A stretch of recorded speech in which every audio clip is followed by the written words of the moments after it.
I share them all the time. Thanks. Sharing is caring. Yeah. Much better. Okay. Now, what types of illegal gun use have you seen? Let's say, in the past, like 10 years? We know the shooting that happened not too long ago, but also just any other illegal gun uses, maybe phone calls or whatnot.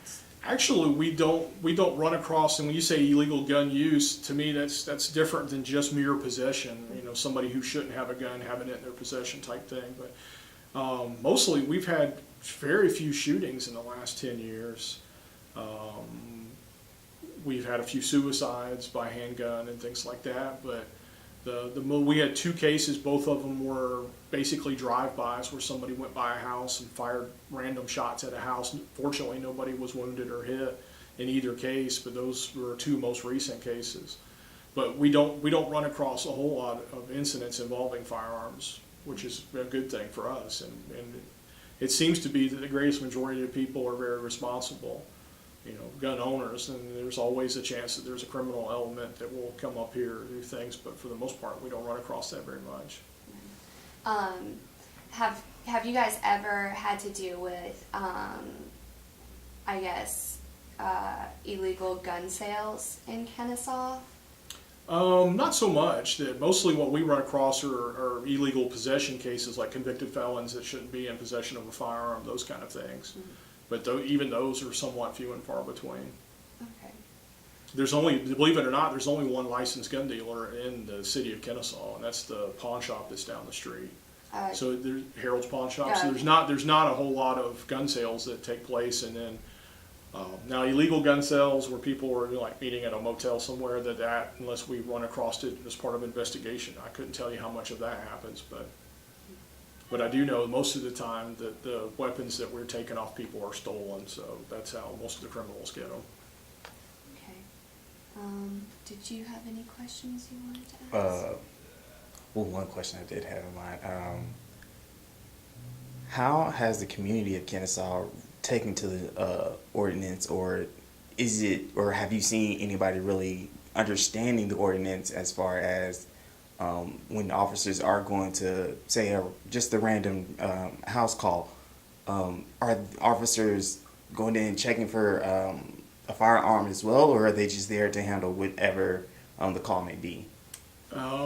Basically the community's adopted to it real well. I mean, it's really not something that most of the citizens talk about that much anymore, but when we always, as officers, we train that every person's potentially armed.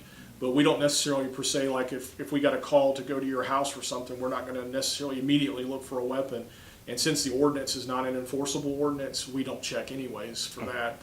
But we always, just for officer safety, assume everybody's potentially armed. But being, most of the officers are from the South and are used to being around firearms and being around people that own firearms a lot more. So it's not that unexpected that we run across a firearm in the course of a normal call that's not related to that gun. Now, have you guys had to deal with any residents contacting you or organizations who are really against the gun law? Is that something you guys run across? No, not so much here. When the ordinance was first passed in 1982, the ACLU got involved and basically just asked the city to put the language in it that allows you to opt out. And you really don't have to give a specific reason. You can just say you're morally opposed to owning a gun or just don't want to own one. And therefore, that's what makes it an unenforceable ordinance. It's more or less a political statement than it is an actual law. And now I know the city of Nelson, they almost copied our ordinance about a year ago, and then they ran into some trouble with the Brady campaign people over the wording of their ordinance or whatever, but it's not something that we've ever really had issues with. So overall, in your personal opinion, you believe the gun law has had a good impact in the decrease of crime within Kennesaw as its population continues to grow? I think it's definitely had a positive impact. It's hard to say how much of that is attributed to the gun law, but I think it has had a positive impact. Wonderful. Okay, one more question. You said that you've seen other counties either duplicate or try to create their own gun ordinance. Do you think that this will ever make it to a state level? No, I doubt it would make it to a state level because it's such a polarizing issue to some extent. I don't know if you would find, I mean, maybe Texas, where, you know, something like that, where that state definitely, you know, was very pro-firearm or something, but there's only a handful of other communities that have tried it, and they're usually similar-sized communities to Kennesaw. But as far as making a state law to this effect, I doubt it would ever go to anything like that. Now, there's some states, Georgia has been, Florida, and some other ones that are relaxing their gun laws, though, and making it easier to be able to carry a weapon more places. So that's the trend more so than trying to pass a similar ordinance.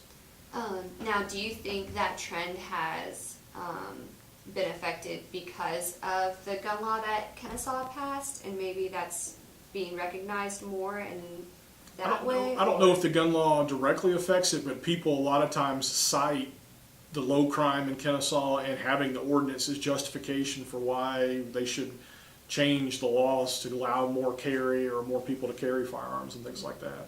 Now, do you think if like the city of Atlanta implemented this law that it would influence the crime rate like it has in Kennesaw?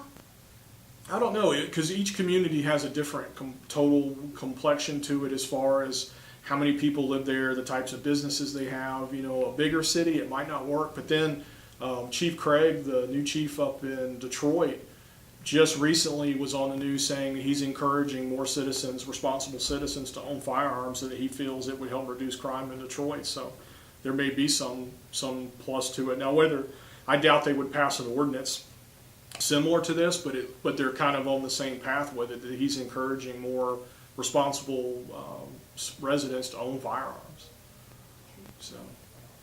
All right. Did you have any more questions? okay. All right. Well, thank you so No, much no for problem. sparing your time. Yeah, and with us there's a today. card for each of you, and my Yeah. email's on there, so if you do come up with more questions or you need any specific statistics or anything like that, feel free to email me. Wonderful. Sure Thank will. you. Because I know we're doing